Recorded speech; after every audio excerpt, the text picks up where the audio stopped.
شروع کرتا ہوں اللہ کے نام سے جو بڑا مہربان اور نہایت رحم کرنے والا ہے۔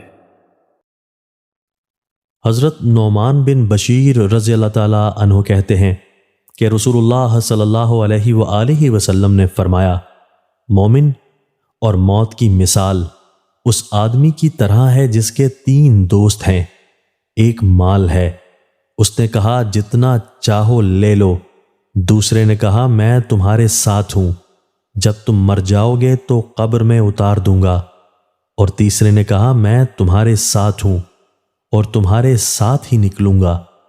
پہلا دوست مال ہے، دوسرا دوست اس کے بیوی بچے ہیں، اور تیسرا دوست اس کا عمل ہے۔ حضرت انس رضی اللہ تعالیٰ عنہ سے مروی ہے کہ نبی صلی اللہ علیہ وآلہ وسلم نے فرمایا، بڑا اجر بڑی مصیبت کے ساتھ ہے، اور اللہ تعالیٰ جب کسی قوم سے محبت کرتا ہے تو انہیں آزمائش میں مبتلا کر دیتا ہے۔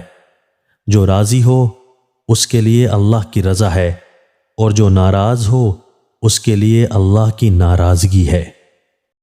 حضرت معصب بن سعد اپنے والد سعد رضی اللہ تعالیٰ عنہ سے بیان کرتے ہیں کہ میں نے رسول اللہ صلی اللہ علیہ وآلہ وسلم سے کہا، لوگوں میں کس شخص پر سب سے زیادہ سختی آتی ہے؟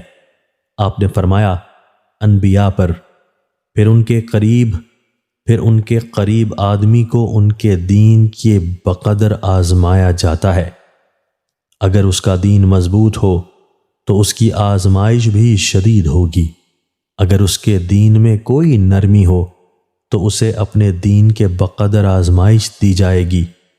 بندے پر ہمیشہ کوئی نہ کوئی آزمائش رہتی ہے، حتیٰ کہ اسے اس حال میں چھوڑتی ہے کہ وہ زمین پر چلتا ہے، لیکن اس کا کوئی گناہ باقی نہیں رہتا۔ دوستو، اللہ تعالی ہمیں ان احادیث مبارکہ پر عمل کرنے اور اپنی زندگیوں کو سنوارنے کی توفیق عطا فرمائے۔